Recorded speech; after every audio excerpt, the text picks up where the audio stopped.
Olá, pessoal! Vamos começar mais uma aula do nosso curso e agora vamos iniciar a unidade sobre probabilidade. Na unidade passada, nós aprendemos vários conceitos e ideias para analisarmos os nossos dados observados. Então, eram dados que já foram obtidos de um passado. Agora, em probabilidade, nós iremos utilizar essas informações do passado para, de certa forma, prever o futuro. E essa previsão é feita através de probabilidades.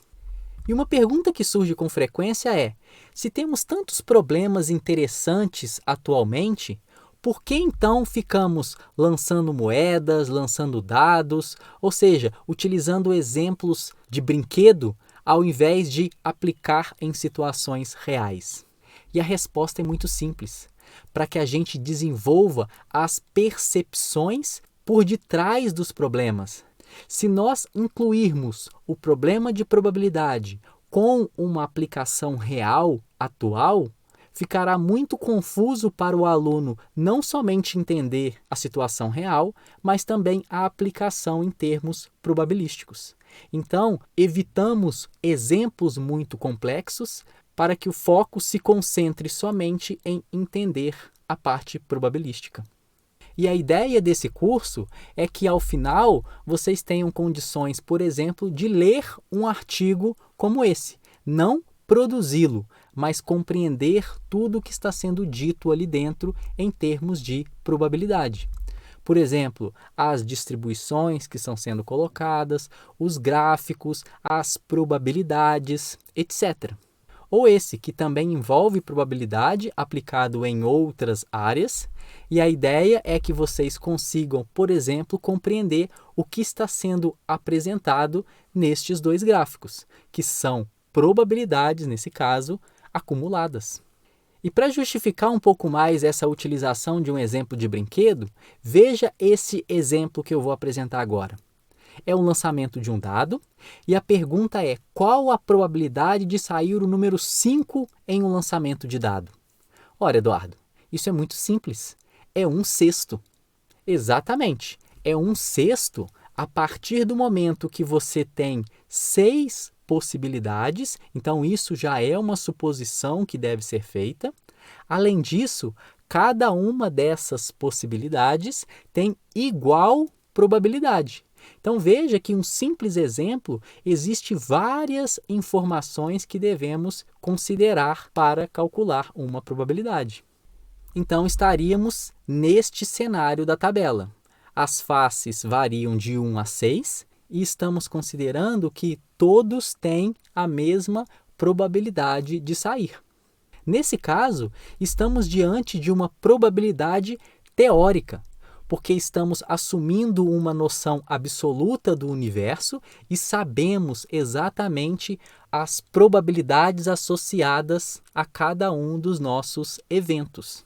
Diferente seria se tivéssemos essa situação abaixo. Temos também 6 possibilidades, mas agora as frequências observadas de cada face, elas variam.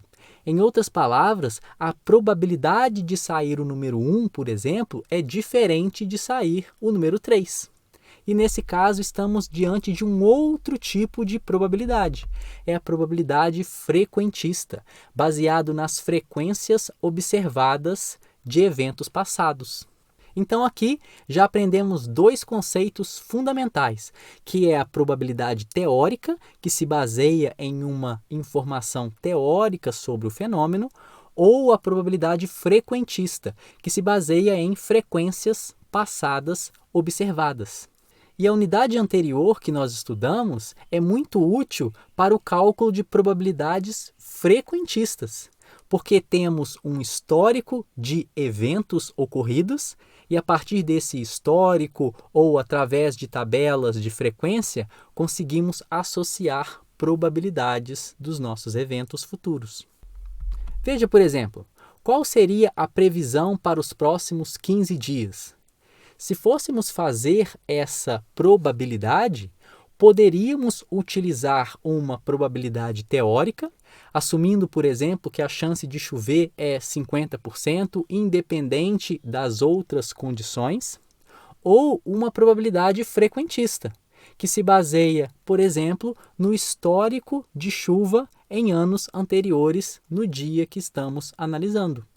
É claro que as previsões para os próximos dias não se baseiam no histórico de anos anteriores, mas é mais para a gente entender que a probabilidade do futuro pode ser calculada a partir de eventos passados.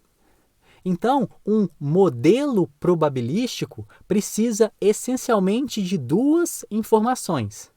O primeiro, que é, nesse caso, a face do dado, é o que a gente chama de espaço amostral e representa todos os possíveis resultados do meu experimento.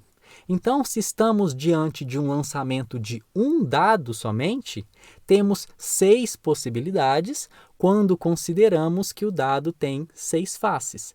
Então, o meu espaço amostral, representado por esse ômega maiúsculo, é dado por 1, 2, 3, 4, 5 e 6. E esses valores que eu mencionei são os meus omeguinhas, ou seja, um ômega minúsculo 1, ômega minúsculo 2 e assim por diante. E a partir desse espaço amostral, eu consigo atribuir probabilidades para cada um destes resultados. Então, eu consigo dizer a probabilidade de sair a face 1, a face 2 e assim por diante.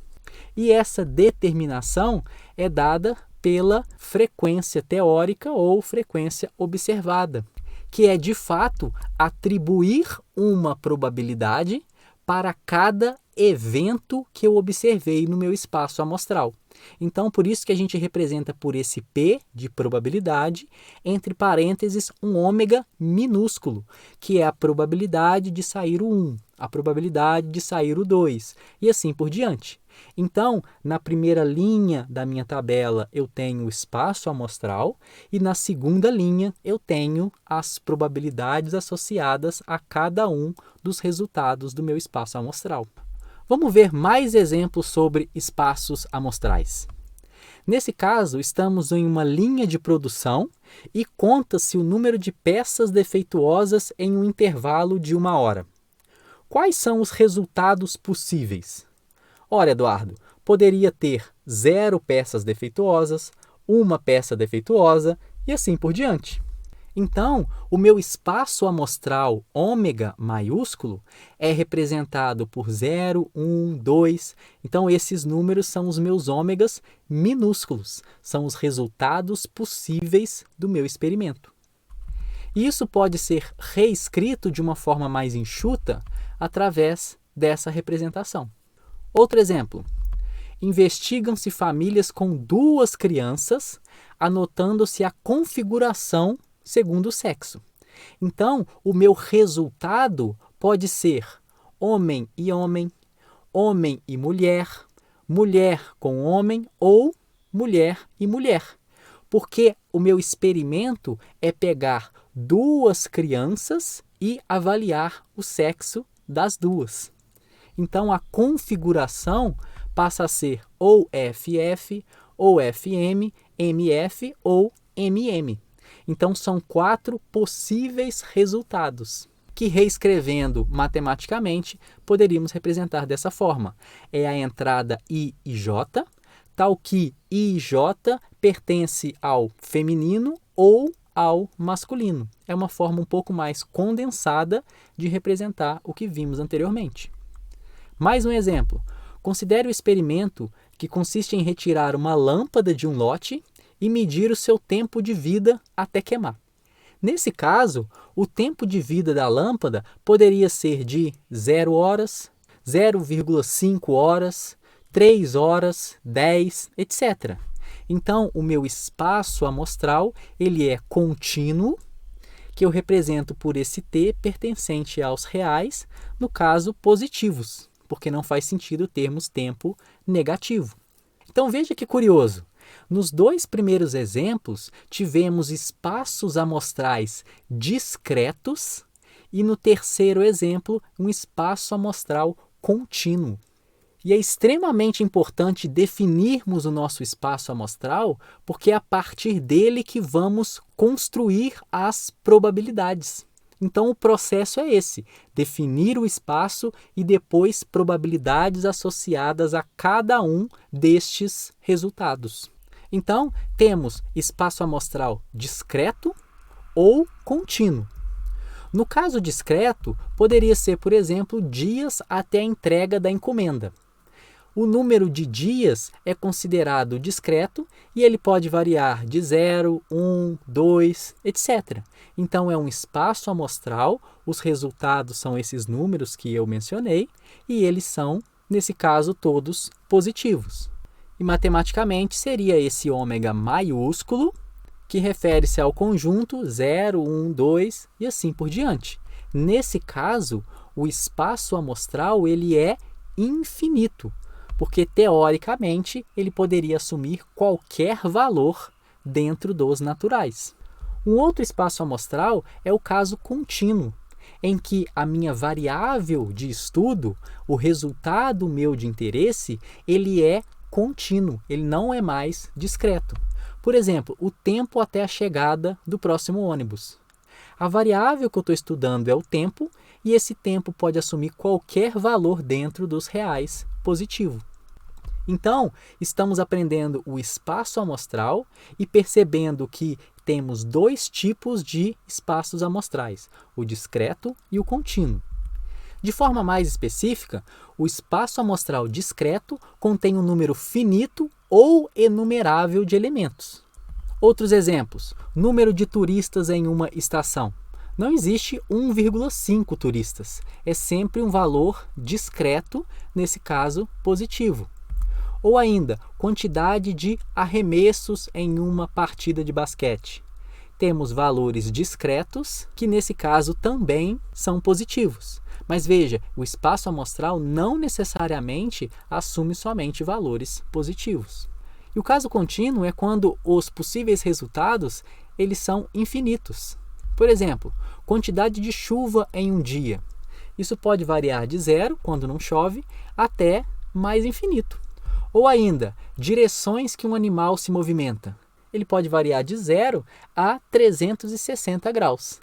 Então terminamos essa primeira aula em que aprendemos a primeira etapa de definição de probabilidade, que é a construção do meu espaço amostral.